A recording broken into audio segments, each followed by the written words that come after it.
जय जिनेन्द्र। पद्म पुराण। ओम नमः सिद्धेभ्यः। ओंकारं बिंदु संयुक्तं नित्यं ध्यायन्ति योगिनः कामदं मोक्षदं चैव ओंकाराय नमो नमः। अविरल शब्द घनौघा प्रक्षालित सकल भूतल मल कलंका मुनि भिरूपासित तीर्था सरस्वती हरतु नो दुरितान। अज्ञानति मिराधानाम ज्ञानाम जन शलाकया चक्षुरुन्मीलितम येन तस्मै श्री गुरुवे नमः। श्री परम गुरुवे नमः। परम पराचार्य श्री गुरुवे नमः। सकल कलशु विद्वंसकम श्रेषाम परिवर्धकम धर्म संबंधकम भव्य जीव मनः प्रतिबोध कारक मिदम शास्त्रम। श्री पद्म पुराण नामधेयम एतन मूल ग्रंथ कर्तारः। श्री सर्वज्ञ देवास्त दुत्तर ग्रंथ कर्तारः। श्री गणधर देवाः प्रति गणधर देवास्तेषां वचनानुसार मासाद्य पंडित प्रवर स्वर्गीय श्री रविशेणाचार्य जी विरचितम। मंगलम भगवान वीरो मंगलम गौतमो गरी मंगलम कुंद कुंदाद्यो जैन धर्मोस्तु मंगलम। सर्व मंगल मांगल्यम सर्व कल्याण कारकम प्रधानम सर्वधर्माणम जैनम जयतु शासनम। सर्वे श्रोतारः सावधानतया श्रवन्तु।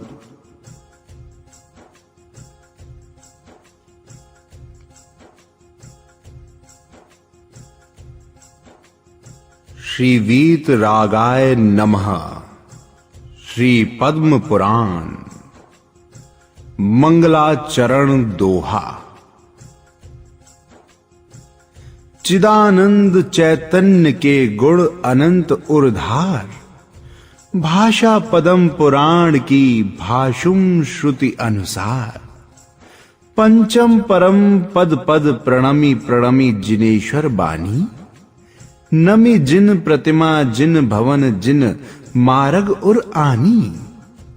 पद्म नाम बलभद्र का रामचंद्र बलभद्र भय आठवें धार नर धारक श्री जिन मुद्र। पीछे मुनि सुव्रत के प्रगटे अति गुण धाम सुर नर वंदित धर्ममय दशरथ के सुत राम। जिनके लक्ष्मण वीर हरि महाबली गुणवंत भ्रात भक्त अनुरक्त अति जैन धर्म यशवंत। चंद्र सूर्य से वीर ये हरे सदा पर पीर कथा तिन्हों को शुभ महा भाषी गौतम धीर। सुनी समय श्रेणिक नृपति धर सरधा मन माही सो भाषी रविशेण ने यामे संशय नाही। महासती सीता शुभा रामचंद्र की नारी भरत शत्रुघ्न अनुज हैं यही बात उर्धारी। तद्व शिवगामी भरत अरुलव अंकुश पूत मुक्त भय मुनिव्रत धरी नमय तिन्है पुरहूत। रामचंद्र को करी प्रणामी नमी रविशेण ऋषिशीष। राम कथा भाषुम यथा नमि जिन श्रुत मुनि ईश। संस्कृत ग्रंथकार का मंगलाचरण। सिद्ध संपूर्णम भव्यार्थ सिद्धेह कारण मुक्तमम प्रशस्त दर्शन ज्ञान चारित प्रतिपादनम सुरेंद्र मुक्ता शिष्ट पाद पद्यांशुकेशरम प्रणमामि महावीरम लोक त्रितय मंगलम। आधुनिक हिंदी भाषा का मंगलाचरण। ऋषभदेव को आदि दे वर्धमान पर्यंत ज्ञाता लोकालोक के होहु सदा जयवंत। भाषा पदम पुराण की रचि आधुनिक ढंग बुद्ध जन संहारी बाँचियो नाना कथा प्रसंग। वंशोत्पत्ति और परिचय। प्राचीन काल से इस संसार में 4 महावंश प्रसिद्ध हैं। पहला इक्ष्वाकु वंश, दूसरा सोमवंश, तीसरा विद्याधर वंश और चौथा हरिवंश। वर्तमान में इन्हीं वंशों के भेद प्रभेद दृष्टिगोचर हो रहे हैं। परिस्थितियों की अनुकूलता और प्रतिकूलता के कारण इन महावंशों में भी उत्थान पतन होते रहे हैं, क्योंकि संसार क्षण क्षण परिवर्तनशील है। प्रथम इक्ष्वाकु वंश। इसी इक्ष्वाकु वंश में प्रथम तीर्थंकर भगवान ऋषभदेव ने जन्म लिया था। उनकी नंदा एवं सुनंदा नाम की 2 रानियां थीं। नंदा से भरत और सुनंदा से बाहुबली नामक पुत्र उत्पन्न हुए। भरत के पुत्र अर्क कीर्ति बड़े तेजस्वी एवं प्रतापी राजा हुए हैं। अर्क शब्द का अर्थ सूर्य है। अर्क कीर्ति के नाम से ही सूर्य वंश की उत्पत्ति हुई। द्वितीय सोम वंश है।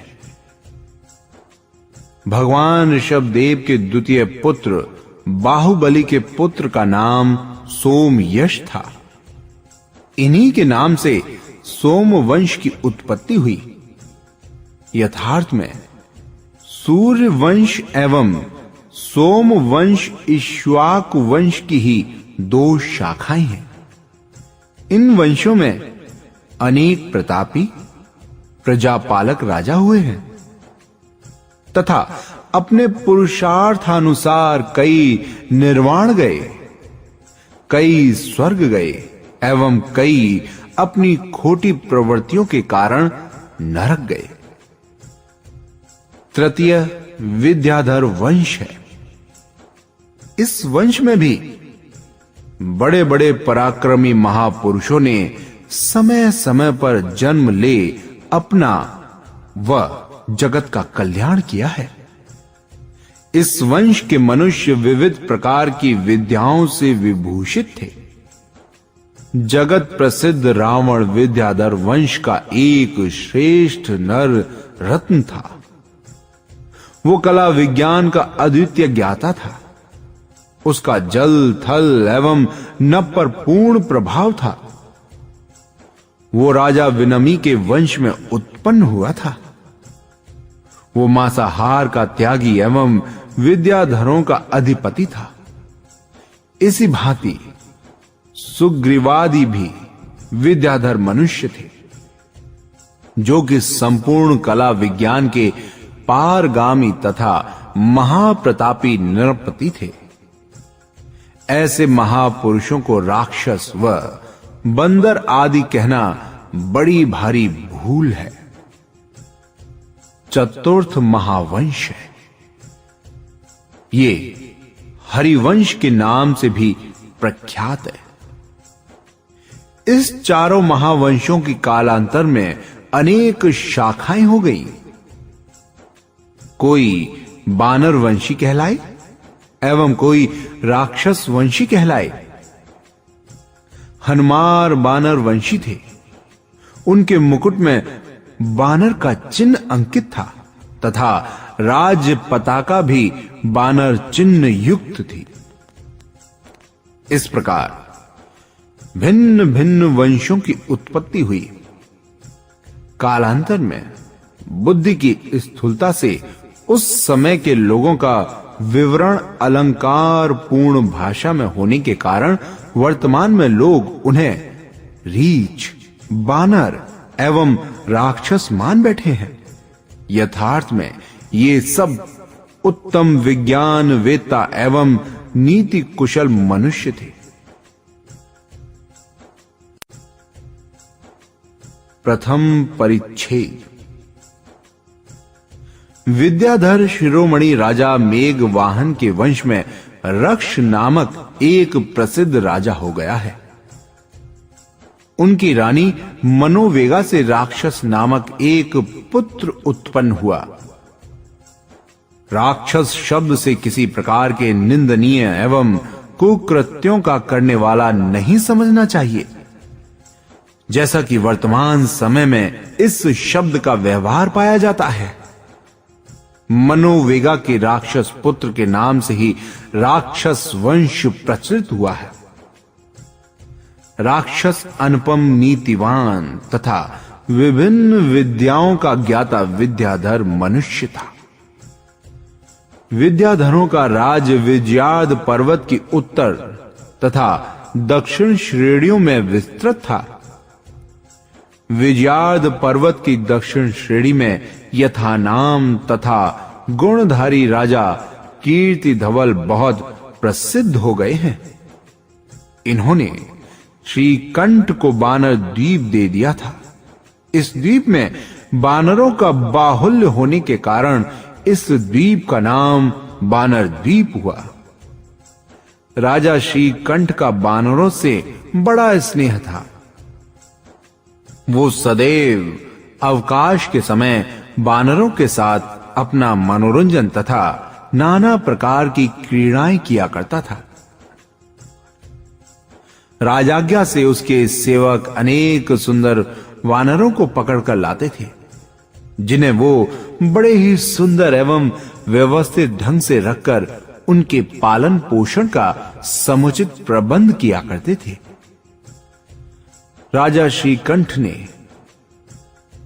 किहिकंदपुर नामक एक सुंदर नगर बसाया था। उसके राजमहल में वानरों के विभिन्न मुद्राओं में चित्र अंकित थे। उसने अपने मुकुट एवं राज पताकाओं में भी वानर चिन्ह अंकित करवाए थे। इसी प्रथा से उस राज्य के विद्याधर वानर वंशी कहलाए। इस वंश का उत्पत्ति काल 12वें तीर्थंकर भगवान वासु पूज्य स्वामी का तीर्थ था।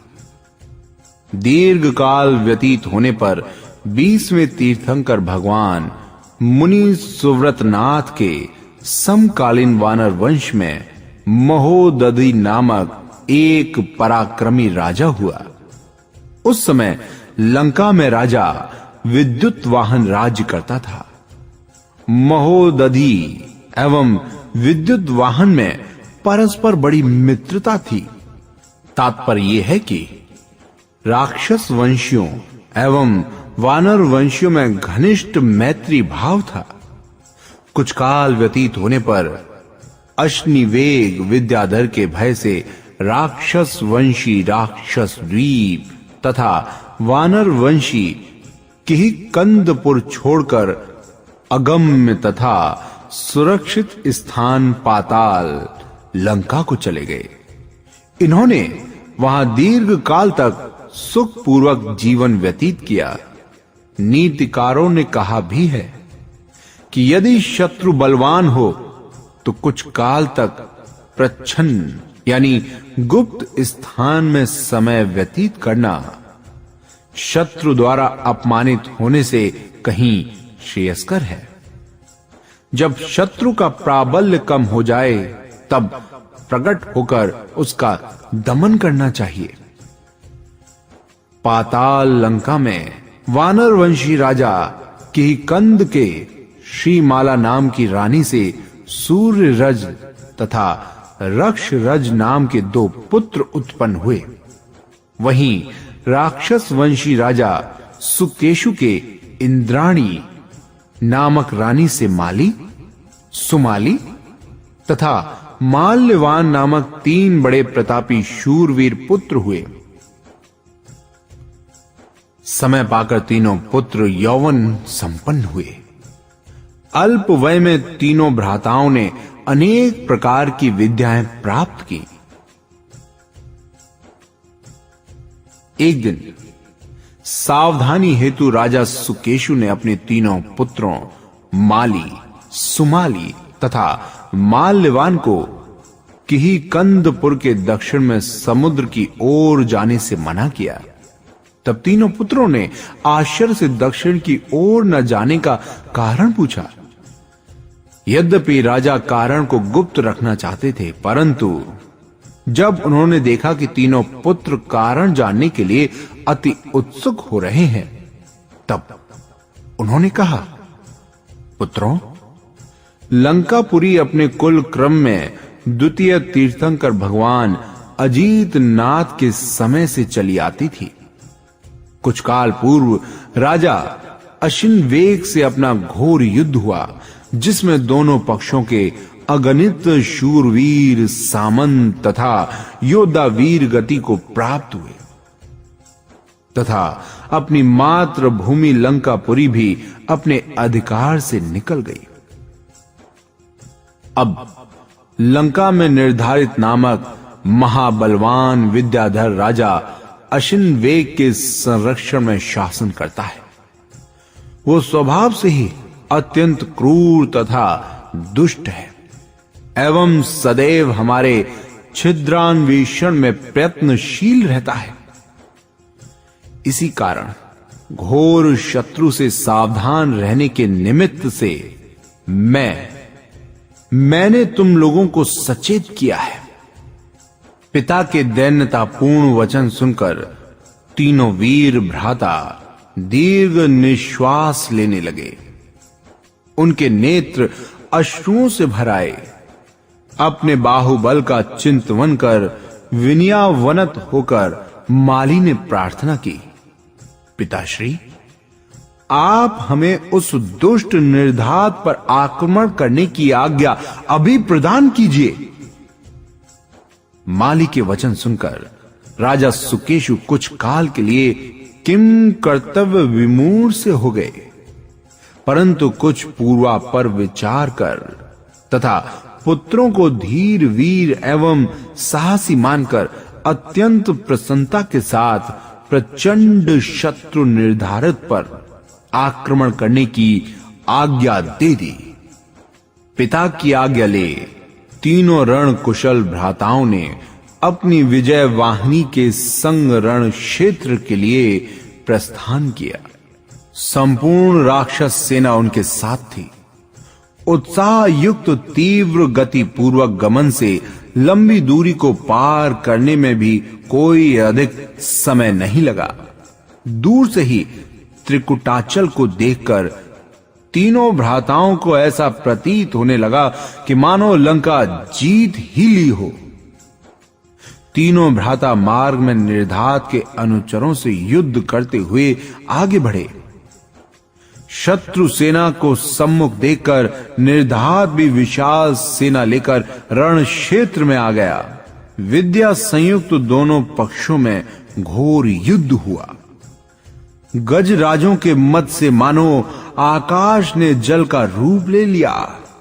उनके फटे कान ताड़ पत्र सदृश बीजने दृष्टिगत होने लगे।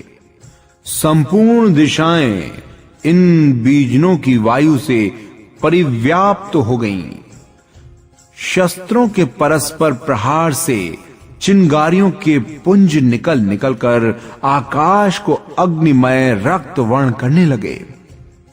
दर्याद्र हृदय माली ने दीन सैनिकों को मारना उचित न समझ निर्धात से द्वंद्व युद्ध किया। माली ने निर्धात को तीक्ष्ण बाणों से आहत कर रथ पर से नीचे गिराकर खड़ग प्रहार से उसका वध कर डाला। युद्ध में विजय प्राप्त कर प्रसन्न ही तीनों वीर भ्राताओं ने लंकापुरी में प्रवेश किया। इस प्रकार उन वीर बंधुओं ने अपनी मातृभूमि लंका पर पुनः अधिकार कर प्रतिज्ञा पूर्ण की। तत्काल अपने माता पिता एवं कुटुंब को भी वहीं बुला लिया। सुयोग्य पुत्रों के योग्य कृतित्व से राजा सुकेशु के हर्ष का पारावार न रहा। माली का विवाह हेमपुर के विद्याधर राजा क्षेम की पुत्री चंद्रमती के संग हुआ था। सुमाली एवं माल्यवान ने भी क्रमशः प्रीतिकूट नगर के राजा प्रीतिकांत एवं कनककांत नगर के राजा कनक की पुत्रियां परणी।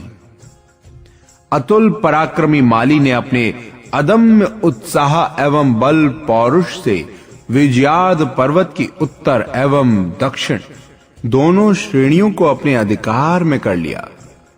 दोनों श्रेणियों के संपूर्ण विद्याधर इनकी आज्ञा शिरोधार्य करने लगे। राजा सुकेशु भी अपने ज्येष्ठ पुत्र माली को राज्यभार सौंपकर आत्म कल्याण में प्रवृत्त हुए। राजा के ही कंद भी पुत्र सूर्य रज का राज्य तिलक कर बैरागी हुए। ये दोनों मित्र इंद्रिय सुख को त्याग कर अति इंद्रिय सुख की प्राप्ति में तल्लीन हुए तथा चरम पुरुषार्थ कर उन्होंने मुक्ति लाभ पाया। वैसे तो ये जीव अपने शुभाशुभ कर्मों के उदय यानी फल से कभी राजा, कभी रंक, कभी रूपवान तो कभी कुरूप, कभी वैभवशाली तो कभी दर दर का भिखारी बनता है, परंतु मोक्ष मार्ग नहीं जान पाता। अतएव इन द्वंद्वों से त्राण पाने के लिए मोक्ष पुरुषार्थ का साधन करो, अन्यथा मनुष्य जन्म प्राप्त करना निरर्थक है। द्वितीय परिच्छेद। रतनपुर में किसी समय राजा सहस्रार राज्य करते थे। ये विद्युत प्रभ का पुत्र था, जिनका शासन दीर्घ काल पूर्व राक्षस द्वीप लंका में था। इनकी रानी मान सुंदरी बड़ी ही रूपवती एवं गुणवती थी। जब रानी मान सुंदरी गर्भवती हुई तब इंद्र जैसी विभूति एवं ऐश्वर्य भोगने की उसकी अभिलाषा दिनों दिन बढ़ने लगी। संपूर्ण अंग शिथिल हो गए थे। रानी अपनी अभिलाषा की पूर्ति होना असंभव समझती हुई मन ममोज कर रह जाती थी। रानी को चिंतित तथा क्रश देखकर राजा सहस्रार ने इसका कारण पूछा तथा कहा, हे प्रिय, तुम्हारी जो अभिलाषा हो उसे कहो, मैं यथाशक्ति तुम्हारी अभिलाषा को पूर्ण करने की चेष्टा करूंगा। रानी ने विनय सहित निवेदन किया, हे देव, जिस दिन से मेरे गर्भ में ये बालक आया है उस दिन से इंद्र की सी संपत्ति के उपभोग करने की मेरी अभिलाषा हो रही है। आज मैंने आपके तीव्र आग्रह के कारण ही अपना मनोरथ आपके समक्ष व्यक्त किया है।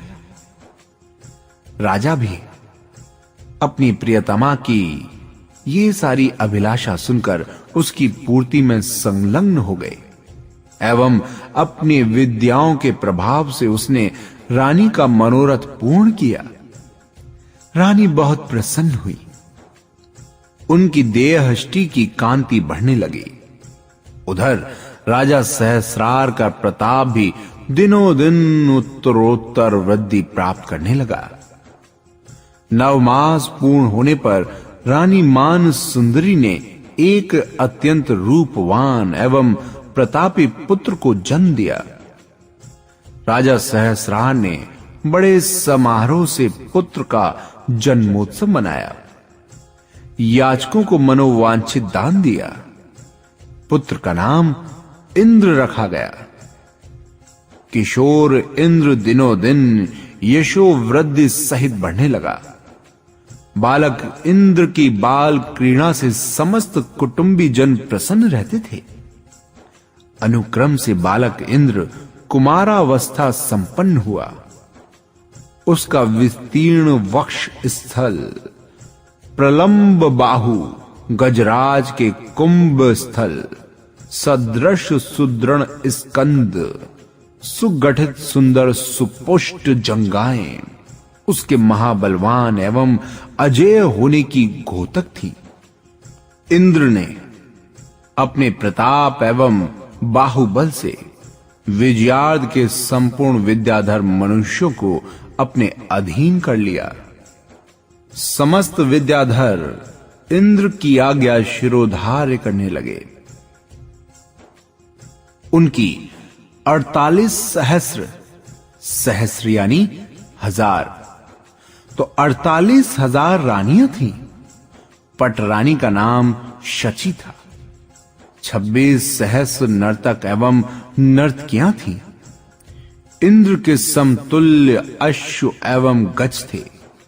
उसने अपनी सवारी के गजराज का नाम ऐरावत रखा। स्वर्ग के इंद्र सदृश उसने विद्याधर मनुष्यों को लोकपाल नियुक्त किया था। नर्तकियों का नामकरण उर्वशी, मेनका, रंभा आदि किया। सुधर्मा, वज्र एवं आयुध नामक 3 सभाओं की रचना की थी। तात्पर्य यह है कि उसने अपने नगर में इंद्रलोक समरूप समस्त रचना की थी। इस समय लंका में राजा सुकेशु का पुत्र माली राज्य करता था। जब उसने देखा कि इस कृत्रिम इंद्र का प्रभाव बढ़ता ही जा रहा है तथा सब यथार्थ इंद्र ही को भूल से गए हैं, सब विद्याधर कृत्रिम इंद्र का लोहा मानकर उसको आज्ञानुसार चलने लगे हैं एवं मेरी आज्ञाओं का उल्लंघन होने लगा है, तब अपने भ्राताओं, पुत्रों एवं कुटुंब के समस्त राक्षस वंशी योद्धाओं को साथ लेकर विजयार्द के विद्याधर मनुष्यों पर उसने आक्रमण कर दिया। इस समय वानर वंशियों ने भी अपने पुराने मैत्री भाव के अनुरूप उसका साथ दिया। विशाल सेना सहित माली आगे बढ़ा। सेना के प्रथम प्रयाण में ही अपशकुन होते देख लघु भ्राता सुमाली ने माली से नम्रता पूर्वक कहा, हे तात, आज आप संपूर्ण सेना सहित यहीं ठहरिए। आगे बढ़ने में कुशल नहीं दिखती। वो देखिए, सम्मुख सूखे वृक्ष की डाली पर एक पैर उठाए, चोंच में सूखी लकड़ी दबाए, अत्यंत व्याकुल चित्त सूर्य की ओर दृष्टि किए, क्रूर शब्द करता तथा बारंबार पंख हिलाता हुआ महाअमंगल सूचक काक बैठा है। दाहिनी ओर स्यालनी रुदन करती हुई भयानक शब्द कर रही है। वो देखिए, सूर्य के मध्य में मानो रक्त ही स्रावित हो रहा है। अनेकों मस्तक रहित धड़ दृष्टि गोचर हो रहे हैं। वो देखिए, मायामयी कुरूपा स्त्री केश बिखराए इसी ओर आ रही है। गर्दभ आकाश की ओर मुंह उठाकर कर्कश ध्वनि से रेंगता हुआ खुर के अग्र भाग से धरती खुरच रहा है। आकाश में अशुभ सूचक उल्कापात हो रहे हैं। हे भ्राता, मैं तो समझाता हूं कि आज लंका को वापस लौट चले अथवा आज यहीं शिविर स्थापित करें। माली हंसकर बोला, सुमाली,